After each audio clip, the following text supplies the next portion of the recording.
मराठी मॅट्रिमोनीवर मिळतो सगळ्यात जास्त चॉईस।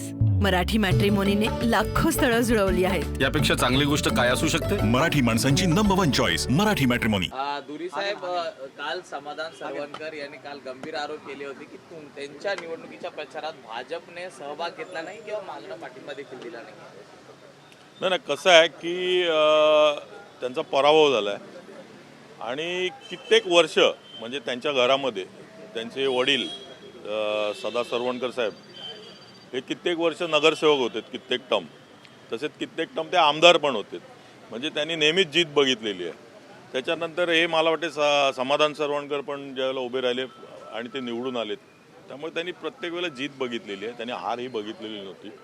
त्यामुळे खूप वाईट वाटतं हा जो पिरियड असतो, कारण मी स्वतः इलेक्शन लढलेलो आहे, जिंकलेलो आहे पण हारलेलो पण आहे, आणि हारल्यानंतर जो पिरियड असतो जो 15-20 दिवसाचा असेल, महिने 2 महिन्याचा पिरियड असतो, तो खूप कठीण असतो। आणि त्याच्यामध्ये ज्यावेळेला विश्लेषण करायला लोक बसतात त्यावेळेला काही विश्लेषक असतात ते आपापल्या परीने विश्लेषण करतात। मग काही सांगतात की याच्यामुळे हार झाली, अंतर्गत आपल्या वादामुळे हार झाली, असं प्रत्येकाला दूषणं ते देत असतात। तोच हा प्रकार आहे। कारण कसं झालेलं आहे की सदा सरवणकर साहेबांनी एवढा फंड आणलेला होता, पूर्ण माहीम विधानसभेकरता असेल, प्रभादेवी करता असेल, आणि एवढी कामं केलीत।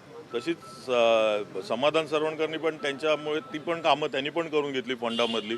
त्यांनी म्हणजे म्हणतात ना की पर्सनल लेवलला पण जाऊन लोकांची कामं आम्ही पर्सनल लेवलला पण करतो, फंडाची कामं असून दे किंवा पर्सनल लेवलला स्वतःच्या खिशात हात घालून पण आम्ही लोकांना मदत करत असतो। मग ते मेडिकल असेल, आर्थिक असेल, काही मदत असेल ते आम्ही करत असतो।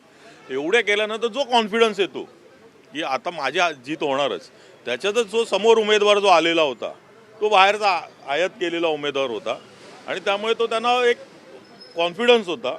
त्या कॉन्फिडन्समध्ये ते कुठेतरी कमी हे झालं नाही आणि जीत त्यांची झाली नाही, त्यामुळे थोडे ते डिस्टर्ब होणे हे साहजिकच आहे। त्याच्यामुळे त्यांनी ती स्टेटमेंट केली, त्याच्यामध्ये पण त्यांनी ते दाखवलं की व्हॉट्सअपवर चॅटिंग वगैरे केलेलं आहे। BJPमध्ये अशी पद्धत आहे की प्रत्येक विधानसभा असेल, प्रत्येक प्रभागामध्ये नेते त्यांचे स्वतः लक्ष घालतात। मग ते राजेजी शिरवडकर जी असतील महामंत्री, प्रसाद लाडजी असतील आमदार, किंवा आशिषजी शेलार असतील, म्हणजे मी स्वतः बघितलं आहे, त्यांचं प्रत्येकाचं तिकडे व्यवस्थित लक्ष असतं प्रत्येक वॉर्डवर। आणि त्याच्यानंतर तिकडे त्यांचे सेंट्रलाइज जे आहेत निरीक्षक हे प्रत्येक प्रभागामध्ये, मग तिकडे शिंदे गटाची असून दे किंवा BJPची सीट असून दे, प्रत्येक ठिकाणी त्यांचे जे आहेत हे उमेदवार असतील तिकडे उभे, तिकडे त्यांची लोक तिकडे निरीक्षक म्हणून असतात, तिकडे बघत असतात, तिकडे वॉचवर असतात सगळे। तर त्याने तो रिपोर्ट जर चुकीचा असेल, जर तिकडे दिली नसेल, जर कोणी चुकीचं काम केलं असेल तर त्याला निश्चित त्याला सजा होणार, एवढं नक्की। आणि त्यामुळे ही कामं नक्की होतील। टोळी असं म्हटलं, स्थानिक भाजपच्या टोळीनं काम माझं केलं नाही, त्याच्यामुळे मला फटका बसला। तुम्ही देखील 194 मधून मागच्या वेळेस लढला होता, कुठेतरी तुमच्यावर आणि बाकीच्यांवर देखील हे आरोप करतायत ते? नाही, मी काय तेच म्हणालो ना की आरोप प्रत्यारोप हे नक्कीच होतात। ज्यावेळेला जीत होते त्यावेळेला आरोप प्रत्यारोप होत नाहीत, पण ज्यावेळेला हार होते त्यावेळेला आरोप प्रत्यारोप होतात। त्या याच्यामधून हे बोलणं झालेलं आहे त्यांचं, आणि त्याच्यामध्ये त्यांनी काहीतरी दाखवलं ना, चॅटिंग वगैरे दाखवलेली आहे। तर त्याच्यामुळे जे काही होईल ते वरचे नेते जे आहेत आमचे ते ठरवतील। चौकशी तर नक्की होणार ना जर अशी, कारण युती आहे, शेवटी युतीमध्ये एकत्र येऊन युती करतात कशाला, कारण एकत्र येऊन लढायचं आहे आणि जिंकायचं आहे।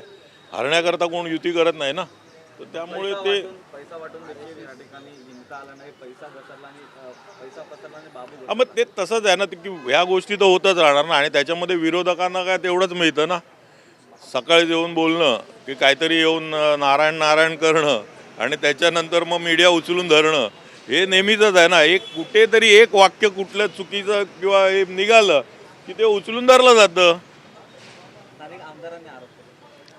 नाही, मी सांगतोय ना की जे आरोप केले असतील आणि ते जर आरोप प्रूव्ह होत असतील ना, तर त्याला नक्कीच त्याच्यावर कारवाई हे वरिष्ठ नेते घेतील, एवढं नक्की। पण जो कॉन्फिडन्स जो होता समाधान सरवणकरांना, जो कॉन्फिडन्स होता, त्या कॉन्फिडन्समुळे ते त्या पद्धतीने काम करत होते। कारण एवढे वर्ष आणि एवढ्या महिन्यानंतर मला वाटते त्यांना अगोदरपासून 6 महिने अगोदरपासूनच ते डोर टू डोर वगैरे फिरायला सुरुवात केलेली त्यांनी, आणि कार्यक्रम तर घेतच होते, आणि फंडाची कामं पण चाललेलीत त्यांची। मग ती जिम बांधून देणं, काय काय काय काय भरपूर कामं करत होते। त्यामुळे त्यांना जो कॉन्फिडन्स होता त्या कॉन्फिडन्समध्ये कुठेतरी त्यांना वाईट वाटलंच असेल. ज्या पोस्ट केलेल्या त्या पोस्टरच्या विरोधात आज सायबर सेलमध्ये भाजपकडून गुन्हा आहे तो दाखल करण्यात येणार आहे. तो बघताय याकडे नक्कीच आहे ना, हे खरं आहे खोटं आहे हे बघितलं जाईल ना. त्यांना जर वाटत असेल की बाबा हे खरं आहे, ज्यावेळेला हे प्रूव्ह होईल की हे खरं आहे म्हणून, त्यावेळेला नक्कीच त्याच्यावर ॲक्शन घेतली जाईल ना. त्यावेळेला घ्यावीच लागणार ना. शिस्त ही शिस्त आहे. त्यामुळे BJPचे जे नेते आहेत ते त्यावर ॲक्शन घेतीलच. मराठी मॅट्रिमोनीवर मिळतो सगळ्यात जास्त चॉईस. मराठी मॅट्रिमोनीने लाखो स्थळं जुळवली आहेत. यापेक्षा चांगली गोष्ट काय असू शकते? मराठी माणसांची नंबर 1 चॉईस मराठी मॅट्रिमोनी.